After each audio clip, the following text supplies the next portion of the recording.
ഹരേ Krishna. August 10 ശനിയാഴ്ച ദിവസം ഷഷ്ടിയാണ്.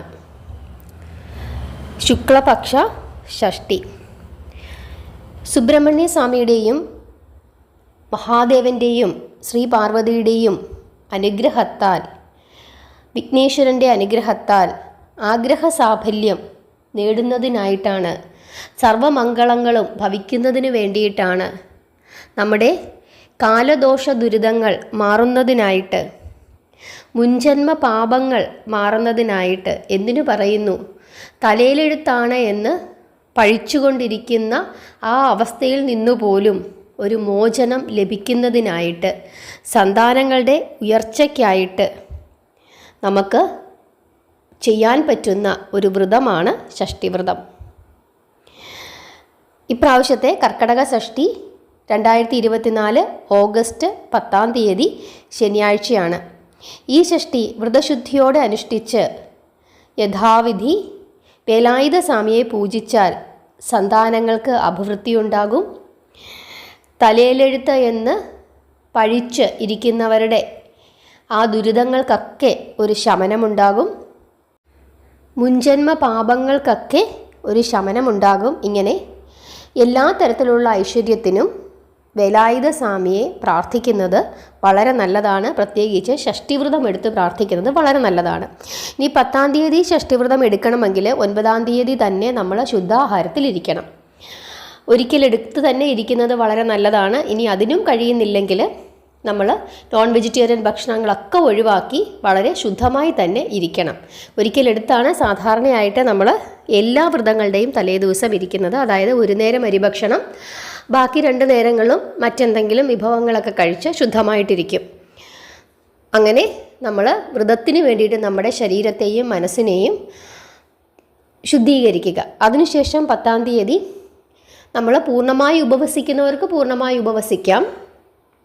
അതല്ല, പഴങ്ങളും ഒക്കെ കഴിച്ചിട്ട് പാലും ഒക്കെ കുടിച്ചിരിക്കാൻ പറ്റുന്നവരാണെങ്കിൽ അങ്ങനെ ഇരിക്കാം. അതല്ല, ജലം മാത്രം കുടിച്ചിരിക്കണമെങ്കിൽ അങ്ങനെ ഇരിക്കാം. എല്ലാം നമ്മുടെ ശാരീരികവും മാനസികവും മറ്റ് സ്ഥിതികളും അനുസരിച്ച് തീരുമാനിക്കുക. ഷഷ്ടിവ്രതത്തിന് ഒരു നേരം നമുക്ക് അരിഭക്ഷണം കഴിക്കാം. അതായത് ക്ഷേത്രത്തിൽ നിന്നും മേടിക്കുന്ന ചോറ് നമുക്ക് ഉണ്ണാം. അതല്ല, ക്ഷേത്രത്തിൽ പോകാൻ പറ്റുന്നില്ലെങ്കിൽ പച്ചരിയോ ഉണക്കലരിയോ ഒക്കെ വറ്റിച്ചിട്ട് അത് നമുക്ക് കഴിക്കാം. പക്ഷേ വളരെ ലഘുവായിട്ടുള്ള മോരോ അതല്ലെങ്കിൽ എന്തെങ്കിലും മുളകോ ഒക്കെ കൂട്ടിയേ നമ്മൾ കഴിക്കാവൂ. ചമ്മന്തി അരച്ച് കഴിക്കാം, പക്ഷേ ഉള്ളിയൊന്നും ചേർക്കരുത്. അത് ചിലർ ഉച്ചയ്ക്ക് കഴിക്കും, ചിലർ സന്ധ്യാപ്രാർത്ഥനയ്ക്ക് ശേഷമായിരിക്കും കഴിക്കുന്നത്. അതെങ്ങനെയാണോ നമ്മളുടെ സൗകര്യം അതനുസരിച്ചിട്ട് ചെയ്ത് പ്രാർത്ഥിക്കുക. പ്രാർത്ഥനയ്ക്കാണ് ഏറ്റവും പ്രാധാന്യം. ആഹാരത്തിന് നിഷ്ഠ വെക്കുന്നത് പ്രധാനമായിട്ടും നമ്മുടെ മാനസികവും ശാരീരികവുമായ കരുത്തിനും കൂടി വേണ്ടിയിട്ടാണ്. അതുകൊണ്ട് പ്രാർത്ഥനയ്ക്കാണ് ഏറ്റവും പ്രാധാന്യമെന്ന് മനസ്സിലാക്കിയിരിക്കുക. പിന്നെ നമ്മൾ ചെയ്യേണ്ടത്, അതായത് വ്രതം എടുക്കാത്ത ആളുകളാണെങ്കിൽ പോലും അവർ ഷഷ്ടി ദിവസം സുബ്രഹ്മണ്യ സ്വാമി ക്ഷേത്ര ദർശനം നടത്തുന്നത് വളരെ നല്ലതാണ്. ഭഗവാന് മഞ്ഞപ്പട്ട് മേടിച്ചു കൊടുക്കുന്നത് വളരെ നല്ലതാണ്. ഭഗവാന് നെയ്ദീപം കത്തിക്കുന്നത് വളരെ നല്ലതാണ്. നാരങ്ങാമാല സമർപ്പിക്കുന്നത് വളരെ നല്ലതാണ്. പഞ്ചാമൃതം ഭഗവാന് സമർപ്പിക്കുന്നത് വളരെ നല്ലതാണ്. അതുപോലെ തന്നെ അഭിഷേകങ്ങൾ, പലതരത്തിലുള്ള അഭിഷേകങ്ങളുണ്ട്, അതേതെങ്കിലുമൊക്കെ ചെയ്യുന്നത് വളരെ നല്ലതാണ്. ഇങ്ങനെയൊക്കെ നമുക്ക് യഥാശക്തി നമ്മുടെ സാമ്പത്തികവും മറ്റും സാഹചര്യങ്ങളും ഒക്കെ നോക്കിയിട്ട് നമുക്ക് ഭഗവാന് ചെയ്യാനായിട്ട് പറ്റും. ഇനി ക്ഷേത്രത്തിൽ പോകാൻ പറ്റുന്നില്ല അങ്ങനെയുള്ളവരാണെങ്കിൽ പോലും വിളക്ക് കത്തിച്ച് വെച്ച് ഓം വചത് ഭുവേ നമഃ എന്ന് ജപിക്കാം. അതല്ലെങ്കിൽ ഓം സുബ്രഹ്മണ്യായ നമഃ എന്ന് ജപിക്കാം. അതല്ലെങ്കിൽ ഓം ശരവണ ഭവായ നമ എന്ന് ജപിക്കാം. ഇതൊക്കെ നമുക്ക് ധാരാളം 108 തവണ പല ആവർത്തി നമുക്ക് ജപിക്കാനായിട്ട് പറ്റും. അതുപോലെ തന്നെ കാർത്തിക നക്ഷത്രക്കാർ, അതുപോലെ ചൊവ്വയുടെ ദോഷങ്ങൾ അനുഭവിക്കുന്ന ആളുകൾ, ചൊവ്വ ദശാസന്ധിയിൽ ഇപ്പോൾ നിൽക്കുന്ന ആളുകൾ, മേടം രാശിയിലുള്ളവർ, ഇവരൊക്കെ തന്നെ ഭഗവാനെ വിളിച്ച് പ്രാർത്ഥിക്കുന്നത് വളരെ നല്ലതാണ്. പ്രത്യേകിച്ച് കാർത്തിക നക്ഷത്രക്കാർ സുബ്രഹ്മണ്യ ഭജനം നടത്തുന്നത് അവരുടെ ജീവിതത്തിൽ വലിയ ഉയർച്ചയാണ് നൽകുന്നത്. അതുപോലെ തന്നെ സുബ്രഹ്മണ്യ ഗായത്രി, അതുപോലെ സ്കന്ദഷഷ്ടി കവചം, പിന്നെ സുബ്രഹ്മണ്യ അഷ്ടോത്തരം, സഹസ്രനാമാവലി, ഇതൊക്കെ തന്നെ ജപിക്കുന്നത് വളരെ നല്ലതാണ്. അതുപോലെ നമുക്ക് വലിയ ദോഷങ്ങളാണ്. എന്തൊക്കെ പ്രശ്ന പരിഹാരങ്ങൾ ചെയ്തിട്ടും ഈ ഗ്രഹപ്പിഴ ദോഷം മാറുന്നില്ല എന്ന് ഒരുപാട് ആളുകൾ പറയുന്ന കേൾക്കാം. എത്ര ചെയ്തിട്ടും അത് ജനിച്ച അന്ന് മുതൽ കഷ്ടപ്പാടാണ്, ഈ ദുരിതമൊഴിഞ്ഞ കാലം ഇല്ല, എന്നും ജീവിതത്തിൽ ജനിച്ചപ്പം മുതൽ ഇത്രയും കാലമായിട്ടും ഞാനൊരു ഗതി പിടിച്ചിട്ടില്ല, ഇങ്ങനെയൊക്കെ വിഷമിക്കുന്ന ധാരാളം ആളുകളുണ്ട്. അവർ പ്രത്യേകിച്ച് പ്രാർത്ഥിക്കേണ്ടത് സുബ്രഹ്മണ്യ സ്വാമിയാണ്.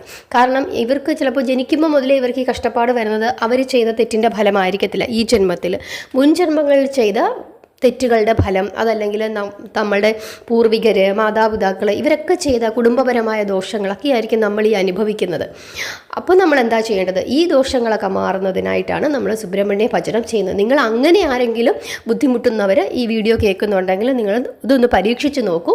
കുറച്ച് ഷഷ്ടിവ്രതങ്ങളൊക്കെ ഒന്ന് എടുത്തു നോക്കൂ. അതുപോലെ അടുത്ത് സുബ്രഹ്മണ്യ സ്വാമി ക്ഷേത്രം ഉണ്ടെങ്കിൽ അവിടെ ഒന്ന് ദർശനം നടത്തി പ്രാർത്ഥിച്ചു നോക്കൂ. പിന്നെ സ്ഥിരമായിട്ട് സ്കന്ദഷഷ്ടി കവചം, അതുപോലെ സുബ്രഹ്മണ്യ സഹസ്രനാമാവലിയൊക്കെ നിരന്തരം ഒന്ന് ജപിച്ചു നോക്കൂ.